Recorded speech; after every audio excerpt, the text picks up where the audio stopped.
እንዴት ናችሁ? ደማቆቹ ነው። እኔ አዳና ረጋ ነኝ። ተወዳጅ ፕሮግራም ይዘንላችሁ መጥተናል። እነዚህ ወንበሮች በኢትዮጵያ ተወዳጅ የሆኑ በርካቶቻችን የምናከብራቸውን እንግዶች ይጠብቃሉ። ጥያቄና መልስ ይወዳደራሉ።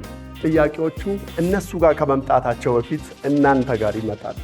አብዛኛው ሰው የመለሰው መልስ ለነሱ ትክክለኛ መልስ ሆኖ ያገለግላል። 10 ሺህ ብር አለ። አንድ ሰው የ20 ሺህ ብር አሸናፊ ይሆናል። ያሸነፈው ሰው ግን ገንዘቡን ይዞ አይሄድም።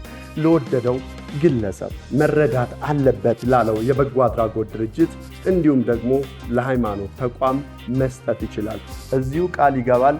እኛ ቃሉን አክብረን ወስደን እናስረክብለታለን። ደማቆቹ ውብ ነው። ያማረ ጊዜ እናሳልፋለን።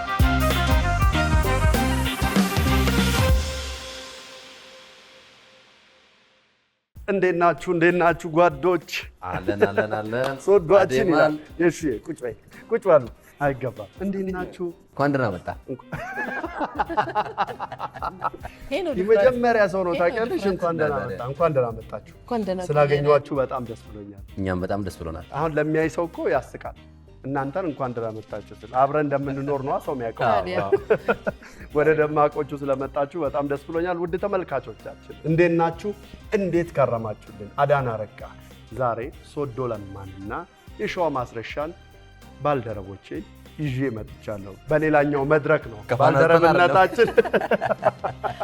ምንድነው የምናደርገው? ሁልጊዜም እንግዶቼን ስማቸውን ብቻ ነው ማስተዋውቀው። ከዛ ውጭ 30 ሰከንድ እሰጣለሁ። በዛ 30 ሰከንድ ውስጥ ራሳቸውን ያስተዋውቃሉ።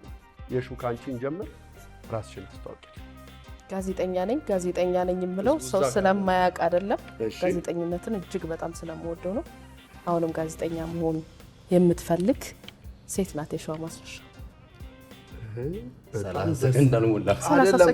በጣም ደስ የምትል ቃል። አሁንም ጋዜጠኛ መሆን የምትፈልግ፣ ሁሌም ጋዜጠኛ መሆን የምትፈልግ፣ በዛ ውስጥ መኖር የምትፈልግ ሴት። አመሰግናለሁ። ሂደት ነው እንግዲህ። በቃ እንደውም የሹ ያስተዋወቀችው በጣም ውብ ስለሆነ ሶዶን ዘለዋለሁ። ታዲያ በ30 ሰከንድ ውስጥ አሁን እኔ ቲያትር ልሰራ እችላለሁ። ምናልባት ሌላ ፊልድ ልሞክር እችላለሁ። ለማንኛውም ሶዶ ለማ እባላለሁ። በፋና ቴሌቪዥን ፋና 90 ብዙዎች ያውቁናል ሁላችንንም፣ አንተም በላምሮት። እኔም ጋዜጠኛ ነኝ። አሁንም ጋዜጠኛ ለመሆን እፈልጋለሁ። እኛን በፋና 90 ያውቁናል፣ አንተም በላምሮት አለ። እኔም በ90 ያውቁኛል። አሁን ቀንሼ ነው እንጂ ቁጥሩ በቀለማት ሳያውቁ በጀመረው ተረሳ። ስለመጣችሁ በጣም ደስ ብሎኛል። እንደ ሁልጊዜውም ውድ ተመልካቾቻችን ዛሬ በጣም ተወዳጅ የሆኑትን ጋዜጠኞች ይዤ መጥቻለሁ። እዚህ ጋር 10 ሺህ ብር አላችሁ። እያንዳንዱ ኳስ የ1 ሺህ ብር ዋጋ አለው። ስለዚህ የምትጫወቱት በዋናነት ለመበላላት ነው። ጥያቄዎች አሉ። እነዛን ጥያቄዎች ለእናንተ ከማምጣታችን በፊት የተለያዩ የአዲስ አበባ አካባቢዎች ላይ ዞረን ሰዎችን ጥያቄ ጠይቀናል። እነዛን ጥያቄዎች ሰዎች ሲመልሱ በጣም ትክክል፣ ስህተትና በጣም ስህተት ብለው መልሰዋል። አብዛኛው ሰው የመለሰው የትኛው ነው ጥያቄው። ስለዚህ አብዛኛው ሰው የመለሰው መልስ እንደ ነጥብ ይቆጠራል ማለት ነው። ስለዚህ በዚህ ውስጥ የምናደርገው ምንድነው? መሀል ላይ የምጠይቃችሁ ይኖራል። ካሸነፋችሁ ምን ታደርጉበታላችሁ የሚለውን አሁን ከምጠይቃችሁ ሳስበው መሀል ላይ በጠይቃችሁ አሪፍ ይመስለኛል። አይመስላችሁም? ውጤት ያጭበረብራል። ሳስበው እንደዛ ይመስለኛል። ሰዎቹ የመለሱትን ነገር እኛም ጠያቀን እንምጣን። ቦክስ ፖፕ። ከዛ ምናልባት ተመሳሳይ ጥያቄ ሁለታችሁም ከተሳሳታችሁ እኔ እበላችኋለሁ። አረባክ ስትበላ ነው ያልከው። ይሄ ነገር ራሱ የሚበላ ነገር አይመስለው። ሁለታችሁም ደግሞ ትክክለኛ መልስ ከመለሳችሁ እኔን በደንብ ያስረዳኝ ሰው አሸናፊ ነው። እሺ፣ አንተን በደንብ ያስረዳ። ሁለታችሁም በትክክል ከመለሳችሁት እኔን በደንብ ያስረዳኝ ሰው መልሱን ወይ ደግሞ ነጥብ ያገኛል ማለት ነው። ጥሩ፣ እንግዲህ የመጀመሪያችን ስለሆነ ስንሳሳት አንዳንዴ ይነግረናል። እንዲህ ነው እያልክ እያቃና ስትመልሱ መልሱን ሳይሆን ሂደቱ። እሺ፣ ተመልሼ ሕፃን ብሆንና ትምህርት ከአንደኛ ክፍል ጀምር ብባል እሺ እላለሁ። ማንን ነው የምጠይቀው? እናንተ ነው አንድ ላይ ነው የምትመልሱት። ሰዎቹ ሊሉ የሚችሉትን ነው የምናስቀድመው። ትመልሱና ከዛ ታብራራላችሁ። እንዲየወሰድሽ የፈለግሽው ላይ ታስቀምጫለሽ ማለት ነው። እሺ በጣም ስህተት ብላለች። መድገም ይቻላል ጥያቄ? አዎ እችላለሁ። ተመልሼ ሕፃን በሆንና ትምህርት ከአንደኛ ክፍል ጀምር ብባል እሺ ይላለሁ። በዚህ እድሜ ነው? አይ በዛኛው ወይስ ቀንሽ ነው? ሰዎቹ ምን አሉ ነው? ሰዎቹ ምን አሉ? እሺ ምን ይላሉ? አይ ስትንከራተት እንዳት አዲስ አበባ ዞርኩት። አብራሪ ለምን እንዳልሽ። እሺ ከአንደኛ ክፍል ጀምሮ መማር የትምህርት ዓለም በዛ ደረጃ የሚናፈቅ ነው ብዬ አላስብም። ሰዎች የሚናፍቁት አይመስለኝም። ወደ ላይ ከፍ እያሉ መሄድን የልጅነት ጊዜ ልጅ መሆንን ነው እንጂ ከልጅነት ጊዜ ውስጥ አንደኛ ክፍል ገብቶ ትምህርት ጀምሮ እንደዚህ እያሉ መውጣቱ ሰዎች የሚወዱት አይመስለኝም። በጣም የሆነ አድካሚ አታካች ጊዜ አንዳንዴ በትምህርት ውስጥ ይታለፋልና እፎ የሚያስብለው ወደ ላይ ሲኬድ ይመስለኛል ትምህርት። ስለዚህ ሰዎች የሚመርጡት አይመስለኝም። እኔ ደግሞ ትክክል ያልኩበት ምክንያት ያው የስምምነት ጉዳይ አይደለ? ትመለሳለህ ብባል ከነ እውቀቴ አይደለም ወደ ኋላ የምመለሰው። ማለት እውቀቴም ጠፍቶ አይደለም አንደኛ መሆነው አይደለ? ምን ፈልገህ ነው እንዴ? ይሄንን ይዘህ አንደኛ ክፍል መግባት ፈልገህ ነው? እኔ አሁን ባለሁበት አስተሳሰብ አንደኛ ክፍል መመለስ ልጅነቱን አብሮ መመለስ ነው የምፈልገው። የጥያቄው አንደርስታንዲንግ ካልተለየ በቀር የሹም ሰዎች እንደዛ ያስባሉ ብሎ ነው የሚያስበው። አዎ እኔ አሁን አንደኛ ክፍል ሲባል አብሮ የሚመጣልን ነገር አለ አይደለ? የሆነ አንደኛ ደረጃ ወይ እድሜው ለጋነቱ ልጁ የትምህርቱም ሁኔታ ሁሉ ነገሩ ስለሚመጣ ምን ጊዜም እኛ ስናወራ ያኔ እያለን የምናወራው የታችኞቹን ክፍሎች በውብ ትዝታ ስለሆነ ከነ ትዝታው ነው እኔ መመለስ አድርጌ ያሰብኩት። ትዝታ በዜማ እና ጨውጭ ተበላ ተው እንጂ እሹ በላሽ እንዴ? እርግጠኛ ነበርኩ። ተበልታል። እርግጠኛ ነበርኩ። ሰው እንደውም ብዙ ሰው የሚለው ምንድነው ሃይስኩል ቢሆን፣ ምክንያቱም አንደኛውን ክፍል አያውቁትም። የአንደኛ ክፍል ሚሞሪ ጥቂት ሰዎች ነው ያለን አይደል? ብዙ ሰው የለውም። ያውቀዋል ግን ይሄ አንድ አላር በሰመመን አይነት የምታስታውሽው እድሜ ነው። ስለዚህ አላውቀውም ሚሞሪውን እንኳን ሃይስኩል ቢባል ግን ሊሆን ይችላል። ዩኒቨርሲቲ ቢባል እንትኑን ስለማስታውሰው ይላሉ። አሳዝነ ነው የምታየኝና እኔ ይግባኝ ብል ደስ ይለኛል። መመለስ ብዙ ሰው ይፈልገዋል፣ ግን የትምህርት ፓርቷን ከአንደኛ ክፍል መጀመሩ አልሽ እኮ መመለሱን ብዙ ሰው ከፈለገ እንግዲህ ከብዙዎቹ ውስጥ እነሱ አይደሉ ብዙ ሰው ይፈልገዋል መመለስ ማለት በቃ ተበልታል። አይ ህዝብ ይፍረደኝ፣ ባብራራ ህዝብ ይፍረደኝ። በርብርብማ አትበሉኝ። ህዝብ ምን አለ ነው ምነው? እኔ ኤሌክትሪክ ይዞኝ ያውቃል። ህዝቡ ነው ህዝቡ ነው። ይሄ ህዝብ ማን ነው? እሺ የሹ አንቺን ይዞሽ ያውቃል? አይ በትልቁ ኤሌክትሪክ ተያዝኩ የሚባለው አይነት ሳይሆን መንዘር በማብሰል ሂደት ምናምን ምጣድ ነበር። አይወዱኝም፣ እኔም አልወዳቸውም። አንዋደድም። ከሙያ ጋር የተራራቅሽ ናቸው። ኤሌክትሪክ ይዘኛል ብዙ ሌላ ሰው ላይዝ የሚችሉ ኤሌክትሪክ የሚይዘኝ ነው የሚመስለኝ። አንድ ሁለቴ እንዲሁ ንዝረት ያልከው አይነት ስወዶ እንደሱ አይነት ነገር ገጥሞኝ ያውቃል። ይሄ አስከፊው አይደለም ግን አሁን የመለስኩት ግን የመያዙን የመንዘሩ በኤሌክትሪክ መያዝ አይመስለኝም። ንዝረትና መያዝ ያኛው ከፍ ያለው አደጋ። በተለያየ አጋጣሚ ሰዎች የሆነ ነገር ሲነኩ በስህተትም በስራ አጋጣሚ ሊይዛቸው ይችላል ብዬ ስለማስብ ይዞን ያውቃል የሚሉ ይመስለኛል። እኔም መነዘሯን ነው መያዝ ያልኩት። ይሄ ገፍተር አድርጎ ከዛ ምን ስትነካ ማይክ ላይ የለም መቼም ኩሽና አትገባም እያልሽኝ ነው። ይዞ ያውቃል? አዎ ከምር በደንብ ከ3 ሳምንት በፊት ይዞኛል። ቤት እየቀየርኩ ከምር ነው ይዞኛል ስል ግን አሁንም ከፍ ያለ እንዳይመስል ነዝሮኛል። ጀስት ሌላ ጊዜ ስንኖር ኤሌክትሪክ ፓወር እንዳለው ያላረጋገጥኩት አንዳንድ የግድግዳ እንትኖች አሉ አይደለ? ባይዘ ልጆችም ምንም ባሉበት እሱ ነገር ሊነቱ ስለሚችሉ እንደ ልጅ አባት እመክራለሁ። እኔ ይዞኝ ያውቃል። አፍርጦኝ ነው የምልህ በከባዱ።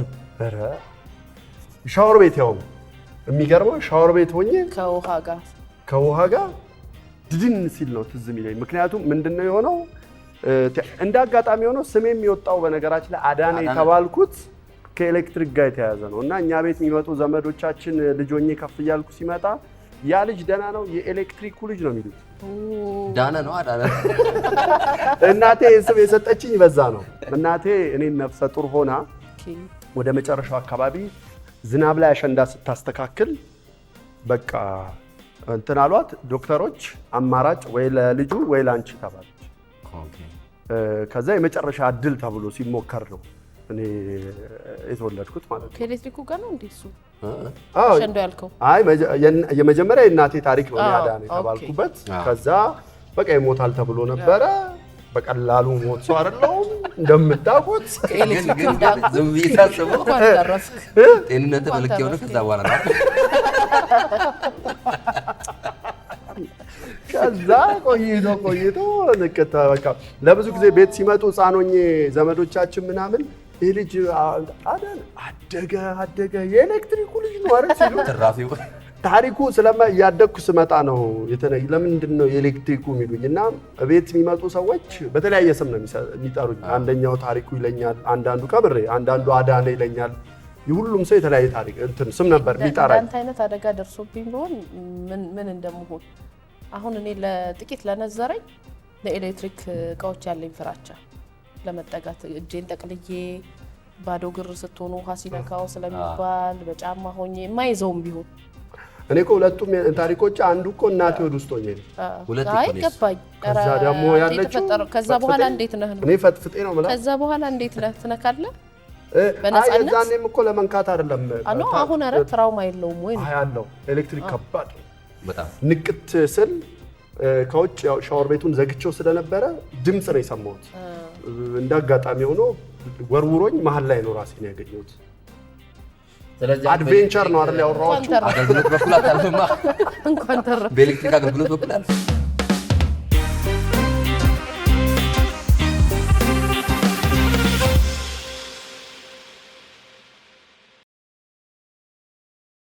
ስዋሽ ብቻ የምጠቀመው የራሴ መሐላ አለኝ። ዋሽ ነው የሚያውቀው። ስዋሽ ብቻ ህዝቡ ምን ይላል ነው? ህዝቡ ምን ይላል ነው?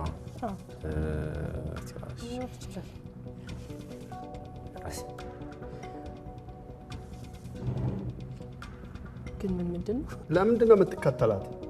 ለምንድን ነው እሷ የምትቀድመኝ? ፕሪቪሌጅ ያረካት ነው የሚመስለው ወይስ ስለቀደምኩ? አይ በጣም ትክክልም አለ ስህተት አለ፣ በጣም ሶስት አለ እና ግድ የለም እዚሁ ትቆያላችሁ። እሺ ያው ብከተላትም እኮ ማጣው ነገር ስላለ እኩል ነው መናጣው ነው። አለ አንተ ማላ ስትዋሽ የለኝም። ግን ስትዋሽ ወይ ስትዋሽ ታስታውቃል የሚል ሰው አለ? የለም። ያው የቀረበ ሰው አንዳንድ ሰው ይልሃል፣ ግን ፊትህን ስለሚያውቀው። ግን በመሐላ አይደለም፣ በመሐላ የሆነ ነገር በመማልህ አይደለም። ግን ዋሽታል ምናምን የሚል ሰው ፊትህን ስላየው ወይ አነጋገርህ ስለተርበተበት ምናምን ካልሆነ በቀር መሐላ እኛ መዋሸታችንን እናውቃለን እንጂ ግን ስንዋሽ የምናዘጋጃት ወይ የምንላት መሐላ ራሷ ናት ብለን አናምንም። የሆነ የመጣልንን ነገር ወይም የተለምደውን ነው የምንምለው። እናቴ ትሙት የሚል ሰው አለ፣ በሁሉም በትልቁም በትንሹ ማለት በእውነቱም በውሸቱም በእውነቱ የምታውቀው ሰው አለ እንዲሁ በስራም በምንም ብቻ? አዎ እንደዚህ በመደጋገም ይኖራል። ለምሳሌ የውሸት ስም ሊኖር ይችላል። ከሌ ትሙት ሰው በራሱም ሊምል ይችላል ሲመስለኝ። እኔ በራሴም በሰውም አልምልም። ብዙም ለመዋሸት የሆነ ነገር ስፈልግ የሚታወቅብኝ አይነት ሰው ነኝ። ግን መሀል ላይ የለኝም፣ ብዙ ለውሸት መሀል ላይ የለኝም። ግን ሰዎች እንደዛ ሲያደርጉ አውቃለሁ። ወይ በራሳቸው ሲምሉ ብዙ ጉዳት የሌለው ስለሚመስላቸው። አንዳንድ ሰው ግን እንደውም ሲዋሽ ሳይሆን አንዳንድ ሰው የምሩን መናገሩን በደንብ የሚያስረግጥበት የሆነ የምናውቅለት ቃል አለ። የመሀል አይነት አይደል? እንደዛ አይነት ነገር ካለ ዓለም ይባል። አሁን እኛ ከጠየቅናቸው አንደኛው ወዳጃችን ምንድን ነው ያለው? እኔ ሁሉም ሰው ያውቃል። ለምሳሌ አባቴ ሙት ካልኩ እንትና ነገረኝ እና ምን አለ ስለ አባቴ ሙት። አይ አባቴ ሙት ካለ አትመነው አትመኑ አሃ አትመኑ። ያው ከአባቴ ይደጋግመዋል ጋር ብዙ ሁሌ። ቅርበት የለኝም፣ ብዙ እንትን የለንም። ኦኬ። ለዛ በቃ የውሸት ነው የምምልበት አይነት አለኝ። ይሄ ጭካኔ አይ ስለማይቀራረቡ መሰለኝ ቢሆንም የእውነት ነው ብትለው አይ ይላል። ለማንኛውም ሁለታችሁም አግኝተናል። ትክክል ናችሁ። ያው ስለመለሳችሁ ብራችሁ ተመልሶላችኋል። በጣም ከባድ ነው ግን። እሺ የፍቅር ወይም የትዳር አጋሬ ሶሻል ሚዲያ ባይጠቀም ወይ ባትጠቀም ደስ ይለኛል። ህዝቡ ነው አይደል አሁንም የሚለው?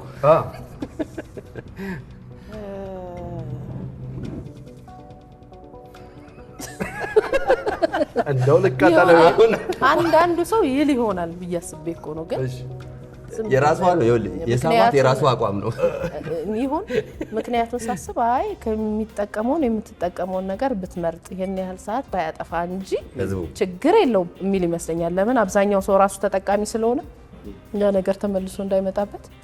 ስለዚህ አይጠቀም አይልም ሰው ብዬ አስባለሁ። ህዝቡ አብዛኛው ተጠቃሚ ነው። የትኛው ህዝብ ነው? ወጣቱ ካልሆነ በቀር እኮ ኢትዮጵያ ውስጥ ሶሻል ሚዲያ ገና ማለት 120 ሚሊዮን እየተባለ ነው። አዎ ግን ስለዚህ ባትጠቀም ይሻለኛል። አዎ ከወላጆችህ እንኳን ተነስተ ባለትዳር እንኳን ባትሆን አንዳንድ ሰው አሁን ሶሻል ሚዲያን በደንብ ኤክስፕሎይት አድርጎ ተጠቅሞበት ጥቅሙን ለቤተሰብ ጥቅሙን ለዙሪያ ገባው ያሳየ ሰው ካልሆነ በቀር ባይጠቀም ይመረጣል። እኛ እንኳን ስናወራ አጎንብሰን ስልካችንን የሆነ ነገር እየሰራንበት እስቲ ያንተ ስልክን አስቀምጥ፣ በቴክኖሎጂ አትደበቅ፣ ጊዜ ስጠኝ፣ ቻት እያደረግን እያወራሁክ የሚል ሰው ነው። በግድ ትዳር ውስጥ አይደለም ልጆቼ የሚል ነው የሚመስለኝ ሰው። ልጆቼ ባይጠቀሙ ደስ ይለኛል። ፍቅረኛዬ ምናምን ግን ያው ብዙም ማራቅም ስለማይቻል ሁሉም ነገር ለምሳሌ ብዙ ሴቶች በቃ አግብተው ምናምን በጣም ውብ የሆኑ ፎቶዎችን ሲፖስቱ ባሎች ደስ የሚላቸው ይመስላል። ሶሻል ሚዲያ ባትጠቀም ሳይሆን እንደዚህ አይነት ፎቶዎቿን ፖስት ባታረግ ደስ ይለኛል የሚል ነው የሚመስለው። ያው ፖስት ስታረግ ተጠቀመች እኮ እንኳን ትዳር ላይ ቅርና እኔ ሞዳቸው የሚጠቀመውን ነገር ይለይ ይምረጥ እና አይጠቀም ጨርሶ ማለት ይለያያል። እንትን ነው ላይልሽ ይችላል፣ ላያዝ ይችላል። መፈለግ የውስጥ ፍላጎት ነው ዋናው። እኔ አሁን ፍላጎት ነው ድብቅ ፍላጎት ሌላ ነገር ነው። ሰው ሲጠየቅ የሚያወራው ነገር ሌላ ነገር ነው።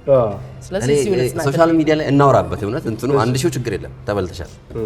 2000 ገባ እኮ እንደውም 2000 ዝም ብለን ስናወራ ሶሻል ሚዲያን ተቸግሮም ይሁን የሆነ ነገር ያጣበተም ይሁን በቁጥብ መልኩ መጥቶ የሚጠቀም ሰው ነው እኮ የምንወደው አይደል? አሁን ዝም ብለን ስናየው ለበዓል ለሆነ ነገር ለመልእክት ብቅ የሚሉ ሰዎችን ነው በጣም ላይክ እና ሼር ምናምን በጣም ሪያክሽን የምታየው።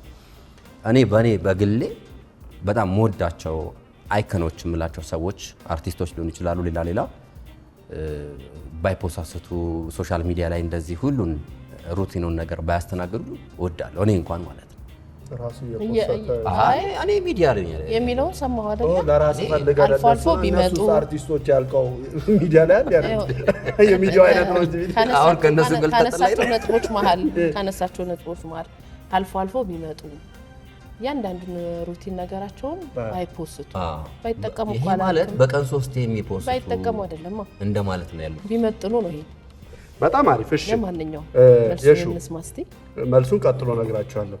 ብረዳቸው ብደግፋቸው የምትያቸው ሰዎች ሰፈር ውስጥ ግለሰቦች ሊሆን ይችላል፣ ቤተሰቦች፣ ድርጅትም ሊሆን ይችላል፣ ሃይማኖት ተቋም የምታስቢው አለ በደንብ። በቅርቡ ለዩቲዩብ አንድ ፕሮግራም ልሰራ ሄጄ እዝነት የሚባል የአካል ጉዳተኛ ልጆችና ወላጆቻቸውን የሚደግፍ ተቋም አለ። እጅግ በጣም የሚያሳዝኑ ልጆች ያሉበት ነው። ስለ አካል ጉዳት ስናነሳ እንግዲህ አንድ ነገር ነው አይደል የምናውቀው፣ ወይ የሆነ አንድ አካሉ ለእንቅስቃሴ የተገደበ ወይ አይኑ ማያይ ጆሮ ማይሰማ እንደዚህ። እዚህ እዝነት ተቋም ውስጥ ያሉ ህፃናት ግን ተደራራቢ ችግር ያለባቸው ናቸው። የመንቀሳቀስ፣ የመናገር፣ የመስማት፣ የማየት አንድ ህፃን ላይ ሊገኝ ይችላል። እንደዚህ አይነት ህፃን ልጅ ማሳደግ ደግሞ ለወላጅ ምን ያህል ፈተና እንደሆነ በደንብ እናውቃለን። ስለዚህ በተለያየ መንገድ ሊደገፍ የሚገባ ተቋም ስለሆነ እዛ ተቋም ውስጥ ያሉ እናቶችን ደግፍ በጣም ነው ደስ የሚለኝ። ለነሱ ሲባል መልካም እድል እንዲገጥምሽ እመኛለሁ። መሰግናለሁ። አሜን። እሺ እኔ ብረዳ ደስ የሚለኝ መንገድ ዳር የሚቀመጡ በጥረት ላይ ያሉ ወይም ጉሊት በምንለው አይነት ስራ ውስጥ ስትራይቭ የሚያደርጉ ሴቶች፣ እናቶች በተለይ አሁን ያለንበት ጊዜ ደግሞ ክረምት ነው እንደምታውቀው ነው። እንኳን እንደነሱ ቁጭ ብሎ ይቅርና ጥላ ይዘን የሆነ ካፖርት ደርበን እንኳን እየሄድን ወይም ቢሮ ቁጭ ብለን በትኩስ ነገር በምናምን ነው ራሳችንን ፕሮቴክት የምናደርገውና እነሱ ወይ ያለ ጥላ ወይ ከሰባራ ጥላ ጋር እየታገሉ ማታ ይዘዋት የሚገቧትን ነገር እያሰቡ በጣም ሰፈር የሚያደርጉ ሰፈሪንጉን ግን እነሱ እንደ ጥሩ አድርጋላ ገና ነው። ቆይ በዚህ አይደለም አይደል? እሱ ሌላ ነው ይሄ። ስለዚህ እነሱን ብረዳ ደስ ይለኛል። መንገድ ላይ በጣም ደግሞ ልብ የሚሰበረው አባቶችን ልክ እንደ ሴቶች ወይም ደግሞ እንደ እናቶች አባት አዛውንቶች መንገድ ላይ ማለፍ አልችልም ከያዝኩትም ነገር አንጻር። ይሄ የኔ የግሌ ነው። በማከለም ተጠልለውም ይሁን ኢንዲቪጁዋል ወይም በተናጠለም ጎዳና ላይ ይሁን አሁን እየበዛም ያለ ነገር ስለሆነ እኔ ለነሱ ብረዳ ደስ ይለኛል። ትሩሊ ስፒኪንግ እኔ የሆነ ትሬንድ ተናገር ካልከኝ ካፌ ውስጥ ዜርስቴ አየ የነሱ ነገር ሆኖ ገበያ መጣ እረዳበታለሁ እና ቲፕ አልሰጥም እኔ ካፌ። ለምን? ያቺ አስተናጋጅ ወይም ያስተናጋጅ አቅም አለው የተሻለ ከሚል እንጂ አይገባውም ከሚል አይደለም። ግን 20 ብር 30 ብር ወይ 10 ብር ጥለን እንወጣለን አይደል? እሱን ይዤ እንደወጣሁኝ ካፌው ፊት ለፊት ላገኘኋት የመጀመሪያ እናት ወይ ልጅ ላዘለች ላቀፈች ወይ በሌላ መልኩ ለምትለምነኝ ብቻ እንደ ድል ሆኖ ወንድም ሊሆን ይችላል የሚጠይቀኝ አካል ካለ እንደወጣሁኝ ያችን 10 ብር ወይም 20 ብር ለሱ ነው የምሰጠው። የፕራዮሪቲ ጉዳይ ወይም የቅድሚያ ሆኖብኝ እንጂ አስተናጋጁም ቤቱ ሲገባ የሚቸገረው ነገር አለ። ቤት ኪራይ ላይ ሞላለት ይችላል። ግን ቢያንስ የተሻለ ህይወት አለ። በሚገርም ሁኔታ በሚደንቅም ሁኔታ አብዛኞቹ አስተናጋጆች ደሞዛቸው ቲፕ ነው። ብዙ ቦታዎች ላይ መስተንግዶ ላይ ሲገቡ የሚነገራቸው ሁለት ነገር ነው። የወር ደሞዝሽ 2000 ብር ነው፣ በአማካይ እዚህ ቤት ውስጥ በወር እስከ 10000 ብር ቲፕ ይሰጣል ተብላ ነው የሚነገራት። ያለን ልምድ አብሬጁ ከሁሉም ሰራተኞች በወር 5000 ይገኛል የሚመስለው ቲፑ ደሞዝ ነው። እና ብዙ ሆቴሎች፣ ብዙ ሬስቶራንቶች፣ ብዙ የመስተንግዶ ቦታዎች እንደሱ አይነት ናቸው። በሚገርም ሁኔታ ደግሞ ቶሎ ከወጡ ማስተናጋጆቹ በደሞዛቸው አይደለም በቲፕ ማነስ ነው የሚወጡት። ስለዚህ እኔ ጥሩ ነው እንዳልከው እንደራስ ልምድ አንዲት ልጅ አንድ ወዳጅ ነበረችኝና ሁሉ ጊዜም ምግብ በልተን ስለሚዋጣው ብር አይደለም ሁሌ የምትከራከረው መጨረሻ ላይ ስለሚሰጠው ነው። ለብዙ ጊዜ ቲፕ ያለ መስጠት ልምድ ነበራት። በኋላ ላይ ወደ ምን መጣች? አንዲት ሆስፒታል ነው የምትሰራው። አንዲት ልጅ መጣ ሕክምና ምናምን ተብሎ የሆቴሉ ባለቤቶች ሲመጡ በቃ እዛው ታማኝ ነው። ደሞዟ ሲታይ ደሞዝሽ ስንት ነው? እንደዚህ ለምን ሲባል ቲፕ ነው ታችን። ከዛን ቀን ጀምሮ በተለይ ሴት አስተናጋጆች ያው አንዳንድ ወንድ አስተናጋጆችን ቤተሰብ ጭምር ነው የሚያስተዳድሩት ወስደውና ለውጭ የምትሰጠው ሌላ ብር አልክ። ያው የቅድሚያ የመስጠቱን ጉዳይ እንደሆነ ተረድቻለሁ። እኔም በደንብ አግኝቻለሁ። ነጥቡን በዛው ስላነሳው ነው እንጂ ነው ግን እንዳንተ አይሁን አስተናጋጆች መስተንግዶም ደግሞ መሻሻል ጥሩ ሲሆን እንደማበረታቻም እንጂ ግዴታ አይደለም። ደግሞማም ነው ግን ጥሩ ፊት ጥሩ መስተንግዶ ማየትም ደግሞ የዛ አካል መሆኑ መዘንጋት የለም። እኔ አሁን በጣም እኔ የምስማማው በጥሩ ላላስተናገደኝ አስተናጋጅ እንተ እርዳታ አልሰጥም። እኔ ቲፕ የምሰጠው ምስጋና ነው። ቴንኪው ነው በቃ ቴንኪው ነው እንጂ የምለው ያንን ሰው ቲፕ የመስጠት ግዴታ አለብኝ ብዬ አላምንም። ስለዚህ አሁን ያልከኝን የማደርገው በጣም ደስ ብሎኝ ብዙ ጊዜ ጥሩ ካልተስተናገድኩ ውጭ እንደወጣው ለሌላ ሰው ሰጠዋለሁ። በጣም ጥሩ ልምድ ወደ ቀጣይ አስተናጋጁ ህይወት ላይ ከሚያመጣው ለውጥ ይልቅ ኢሚዲየት ለውጥ ፈጣን ለውጥ ለማየት እዛ ሴትዮ ጋር የበለጠ ይሰራል ከሚል እምነት ነው። በጣም አይ ጥሩ ሀሳብ እናከብራለን። ከዚህ በኋላ ካፌ አስተናጋጆች ሁለት ጥያቄዎች ይቀሯቸዋል። አንዱ የመጀመሪያው አሁንም በ2000 ነው። የመጨረሻው ጥያቄ መጠቅለያ ነው። ጠቅላይ ጥያቄው ጨዋታው ስላማረ እኮ ነው። ስለበለዋት ሊሆን ይችላል።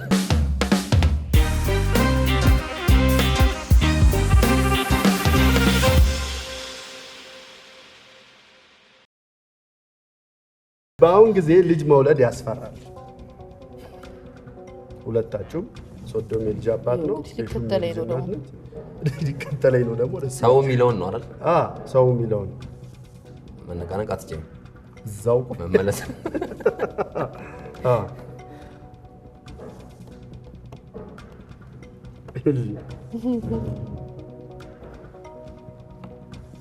እሺ ያስፈራል። እንደ ወላጅ ብዙ ሰው የሚፈራ ይመስለኛል ልጅ ለመውለድ። የኑሮ ደረጃውን ያስባል። ሰላም ጦት ሲመጣ እንዴት ሆኖ ብሎ ያስባል። ዓለም ላይ የሚሆነውን ነገር ያስባል። ከዛ ወጣ ሲል ደግሞ በጓዳው የቤት አጋዦችን በተመለከተ አንዳንድ የሚሰማቸው ታሪኮች የሁሉም ታሪኮች ናቸው ብሎ በማሰብ በዛ መደናገጥም ይኖራልና ጫናው በጣም የበረታ ስለሆነ አሁን ላይ ልጅ ማሳደግ ፍርሃቱ ተገቢ ስለሚሆን የሚፈራ ይመስለኛል ብዙ ሰው። ጥሩ ትንታኔ ግን ጥሩ ተቀባይነት ብለን እናልፈዋለን። ጥሩ ትንታኔ ነው፣ ግን ተቀባይነት ነው። በሙከራም በምንም የዳበረ ጥሩ ትንታኔ ነው። እሺ ዩቲዩብ ላይ የምታወራ ነው የመሰለኝ። አመሰግናለሁ በእውነት። ግን የሆነ ጥሩ ያልሆነ ሌሰንም እንደሰጠሽ በህዝቡ ስም ይታሰብልኝ። ሌሰን አልሰጠውም። እንዲህ ተብሎ ይታሰባል። እንዲህ ያለ ነው እኮ ያልኩት። ማን እድሉን ሰጥቶ ለአስተማሪነት ነው? አስተማሪ አይደለም። አዎ አይ ይሆናል የምንለው ነው። አብራራት ነው ያሁን ይችላል። አይ እኔ አንደኛ ሰው እየወለደ ነው የመጀመሪያው። ቢፈራም እየወለደ ነው። ምንም ኑሮ ተወደደ አልተወደደ፣ ሰላም መጣ አልመጣ ልጁ እየመጣ ነው። የእናንተም ይመጣል። ያመለጠኝ ጥያቄ ነበር። ሰው ይወልዳል አይወልዳም ነው እንዴ ጥያቄ ነው? ሲያስብ ይፈራል አይፈራም ነው።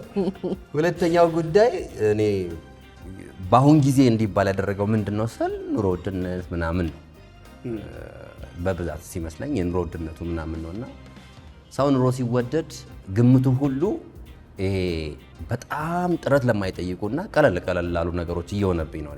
ለምሳሌ አንድ ሰው አንድ ምሁር ያሉኝ ነው የምነግርህ።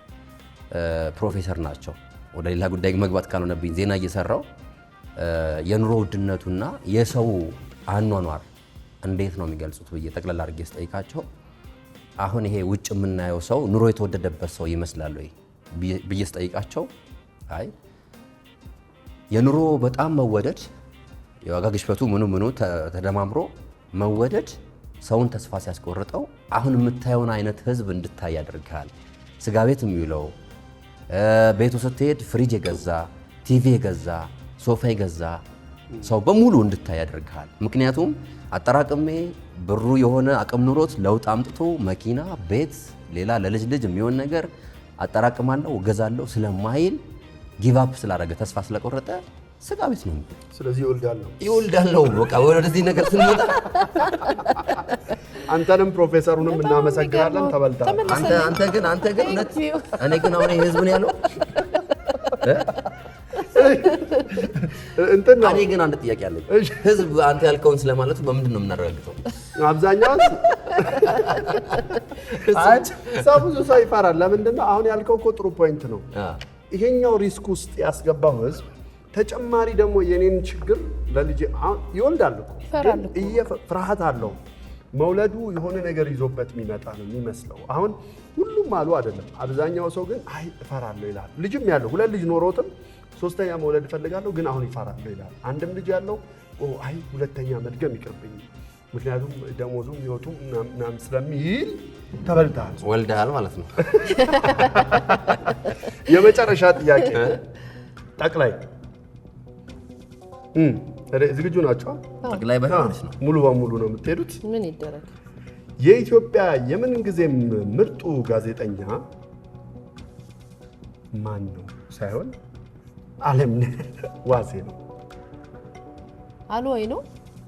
አዎ የኢትዮጵያ የምንጊዜም እስካሁን መተን አሉ ወይ ልንጨርስንል እኔ ነኝ የተበላሁት አይደል? እንዴት ነው ነገሩ? ወደኛ ሲመጣብን እኮ ቅድም ራሷ ያለች ውሸቱን ነው አለች። ይመጣል። እሺ መልስ። የኢትዮጵያ የምንጊዜም ምርጡ ጋዜጠኛ አለምነህ ዋሴ ነው። አባዬ ከራስ አንጻር ስላለ ህዝቡ የሚለውን ነው አትጨነቅ። ህዝቡስ ቢል ህዝቡ ይላል ብሎ ማለት እኮ ማለት ነው። አይ አይደለም መልስ እስኪ። ከአለምነህ ጋር እንዳታጣሉኝ። ችግር የለውም እና እዛው ይዘው ትቆያለህ? ይቻላል። እኔ ሲያኝ ያሳዝነኛል። እርጅኝ የሚል ይመስለኛል፣ ግን ጨዋታ ነው የያዘው።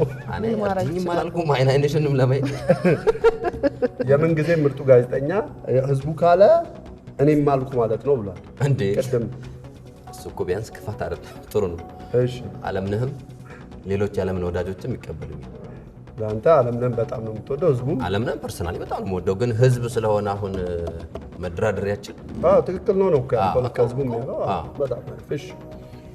ህዝቡ ይላል አለምነህ ዋሴን ብለህ ነው የምታምነው? አዎ እኔ አሁን ባለኝ የሚዲያ ቆይታ ቢያንስ እስከ 10 ዓመት አገልግያለሁ ሚዲያ ውስጥ። በደንብ ስጠይቅ ሰው ድምፅ ከድምፅም የሚያመሳስለው የትኛውን ዘገባ የትኛውን ጋዜጠኛ ታስታውሳለህ ስትለው ወይ ድምፅህ እንኳን ወይ የጋሌ ድምፅ እንኳን ያለምነህ ድምፅ ይመስለኛል ይላል። ከኛ ባልደረቦች እንኳን እንደዚህ የሚባል ባልደረባ አለንና የዘገባቸውን የነ አልቃይዳን ጉዳዮች በማንሳት የሚያነሳው ብዙ ሰው አለምነህ ነው። ግን ያው ደግሞ እኔ አፍራሽ የሚሆንብኝ የምን ጊዜም የሚለው እሱን ሲጠየቁ አይ ሊሉ ይችላሉ ብዬ አስባለሁ። የምናደንቀው ጋዜጠኛ በጣም ጎበዝ ጋዜጠኛ ሊሉ ይችላሉ፣ ግን የምን ጊዜም የሚለው በጣም ልክ እንደ ጠያቄ ጠቅላይ ስለሚሆን በዛ ደረጃ የምን ጊዜም ብለው ሊያስቀምጡት አይችሉም ብዬ አስቤ እንጂ እኔም እንዳንተ አደንቀዋለሁ፣ ወደዋለሁ። አንቺ በጣም የምን ጊዜ ምርጡ ነው ብለሽ የምታስበው? እኔ አይደለም እኔ ለምን እንደምትጠይቅ አልመጣልኝ። የምን ጊዜ ምርጡ አንድ ብዬ አስበሽ ብታታቂም ትንሽ ይቸገራል። አንተ የምን ጊዜ ማለት ነው? አዎ ያው ጋዜጠኝነት ሰፊ ስለሆነ እንጂ አንዱ ባንባቢን የሹ ላይ ቶሎ ጠየቃት። የምን ጊዜም ሲሆን ቀደም ካለውም ልክ እንደነ መዓዛ መጥቀስ የሚገባን ይመስለኛል። በወንዶቹም ልክ እንደዛ ቆየት ያለ። ስለዚህ የምን ጊዜም ለማለት አወዳድሬ አመዛዝኝ ማየት አለብን። የሷንም አንሳኝ እንዴ አሁን ጊዜ ሳይሆን የምን ጊዜ ስለሆነ የምን ጊዜ የሚለው ቃል እኔም አይ ብትፈልግ አድርገው፣ ግን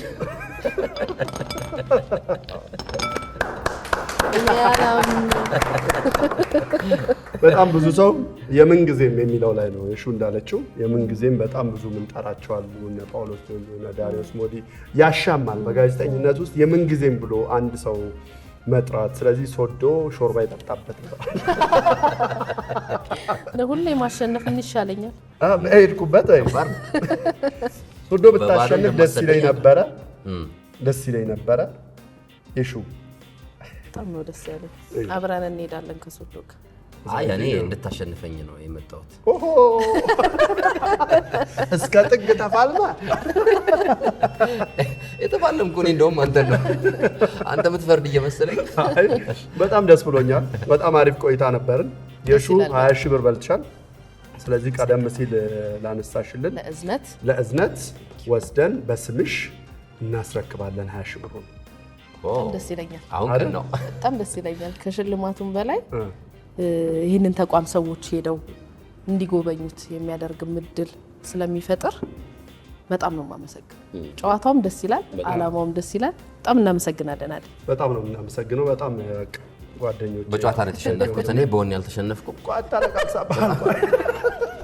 አልቋታ ሶዶ እውነቱን ነው። ወደኋላ መመለስ ይፈልጋል። በብዙ ነገር ሳየው የመጀመሪያው ጥያቄ ነው አልተሸነፍኩም ፍርቲያ ምናምን የሚለው የልጅነት ጨዋታችን በጣም ወድጄዋለሁ። ቢቀጥል ሰዓታችን ነው እንጂ ከዚህ በላይ ብንቀጥል በጣም ደስ ይለኝ ነበር። በሌላ ዙር አልቋታለሁ። ትንሽ መመለስ ፈልጌያለሁ ለመናገር ወደ ሌላ ጨዋታ። በቃ በቀጣይ በሌላ እንገናኛለን። አለቀ በቃ። ውድ ተመልካቾቻችን ከኛ ጋር ስለነበራችሁ ከልብ እናመሰግናለን። የሸዋ ማስረሻ ሶዶ ለማ አሸናፊዋ። በቀጣይ ሳምንት ከሌሎች ደማቆች ጋር እንገናኛለን። የሳምንት ሰው ይበለን። አዳና ረጋ ነበር።